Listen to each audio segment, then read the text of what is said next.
G'day guys, Defiant from Defiant Mods. Doing a bit of tuning and a bit of repairs to the old Bamboo Lab, the P1P machine, well, one of the P1Ps we've got here. Print's fine, haven't had any problems with it at all really in general. But what I did notice at some point in some of the prints, we were getting a weird, and you can see it actually, the camera picks it up really well. See that weird rippling effect? Couldn't work it out for ages and ages. I just couldn't work it out. And one day I spotted, as the belt was running back and forth over the stepper, that the stepper gear had been pressed on an angle. This isn't Bamboo's fault as per se. But this is the sort of thing that could easily slip through quality inspection, because it's just not something you'd notice unless you were really critically eyeing over your 3D prints.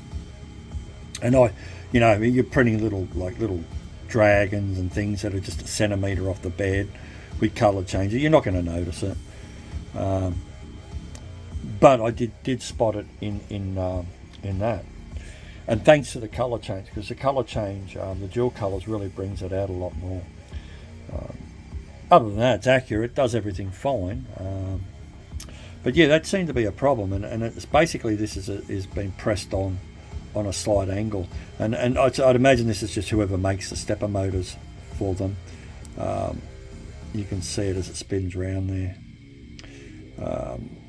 Look, I've been in contact with Bamboo AU over here before, and they've been really good. I hear horror stories about other places, but I think Australia's got their laws and policies and shit like that set pretty good. So I've always found them to be really quick responding, and if anything needs to be replaced, they'll replace it. As most of the people that I've talked to that own them here in Australia, I'm sure you're going to hear horror stories. And but anyway, look, rather than stuff around, I just wanted to replace this and get it back up and printing. I'm not one to fuck around. I just want the printers printing good, and that's it. So for $24, you order it, comes in a box. 2 days later, 2 days. 2 days later, it arrives. It's in a box. Free shipping, because I bought some other bits and pieces as well. Some more swipers and cutters, and a couple of spare hot ends. So it all arrives and nicely packaged as always. Nothing fancy, just a good old fashioned box, just all you need. And I popped it in, and then after I'm all set and done, I thought, Jesus, I should have done I should have videoed this and let you watch it. But look, I'm going to go over it really quick, the steps that I went through to do it, because it's not that hard. The documentation online is really, really good. Like all things Bamboo, documentation is really good. So I've replaced it. And was it hard? Not really. Did it take hours? No, not at all. There's YouTubers online saying it takes 2 hours to replace the fan. Jesus Christ! If it's taking you 2 hours to replace a fan, you're fucking hopeless. But other than that, this all up probably took about 40 minutes. Out and into where I am now, and I'll just put my screws back in, snap everything back on, so another 10 minutes, so 50 minutes, less than an hour out of your day, and you've got your stepper. And I pretty much thought that would be the case, rather than fucking around with Bamboo and stuffing around, and it's going to take you that long to submit your thing and carry on and get answers back. Just spend your $24 and do it yourself. If you're not inclined, if you're not mechanically, you don't know how to use simple tools. You don't have to be a Voron builder to do something like this. This is basic stuff, really, really basic. It's just parts out, screws out, parts back in, screws back in. That's it. It's that simple. The cable just runs down through there, plugs back into the board underneath. There's nothing in your way. I've had to pop the poop chute out just to make life easier. I'd imagine maybe you don't have to, but I did, and which is good because I'm going to show you a little something else to do with this swiper that I just, but yeah, a pretty easy job. So basically, you're going to undo all your tensioning gear. That all pops out, spring pops out. Take those screws out, pop these out. This slides out up to here. All the tension comes off the belt. You're going to reach around. You're going to pop that belt off your stepper. Undo those screws. Now I've replaced them with just a couple of random screws, and as you can see, they're fucking rusty. Good look, isn't it? So I may grab a couple more and replace them later. Just simply because I prefer the deep head screws. There's nothing wrong with these, but you can strip them out really easy because they're not a deep head screw, so it's hard to get a good bite in it. The ones that are in the stepper, they have Loctite on them, so they can be a little bit hard to get out. The trick for me was using, I think, the Allen key that they sent, but what I did was I ground mine shorter. So I ground mine a bit shorter on the grinder. Not necessary, you don't have to do it. This just made it easier to get into here and get a bite on what I needed to do. And I could come in through here and through here, but you don't have to do that. You come down through the top. So you come down through the top, all the way down through there, and then come down through the top, all the way down, and then you get down to the screw that's sitting down there in the bottom. It's way just down in here, that screw. So the two front screws you saw, that's the ones I've replaced. The two smaller ones are just down in here, sorry, just down in there, looking for the camera.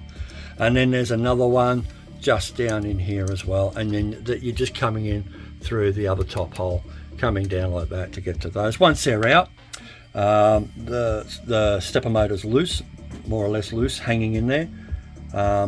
Then you basically undo these screws along here. You can lift this, push this forward, because that helps a little bit, so it's not coming down and touching the top of the main board. Don't have to undo anything down the bottom. There's enough spring in this to slide it forward. Once it's all back in, screw back in, you've got your tensioner back in, which is all really easy. This just basically clicks back into place, and away you go. Maybe while you've got this up and out, you can maybe drop a bit of lube in there if you want for your top bushing. Remember, these are bushings, not bearings. Nothing nefarious about it. They work fine for the amount of work these are doing. But yeah, just maybe if you want to drop a bit of lube down in there, it's not going to go astray. While you've got it all open, you can get the lubricant grease that came with your machine when you first got it, in your little box of spares, and lube all this up, get all this up, clean all your poop, any poop that's dropped down in there, because there will be shit in there. Other than that, it's really not a hard job, guys. The whole thing, it's not rocket science. Get your spring tensioners back in. Make sure that these are relatively even. I've over tightened mine oh so slightly. I just want to see, just have a look, see what that does for print. Now the other thing I wanted to show you is I've been wanting to show this for a while, because I noticed this a while back. I've been replacing these as needed, so they do wear out pretty quick, especially if you're doing truckloads of colour changes.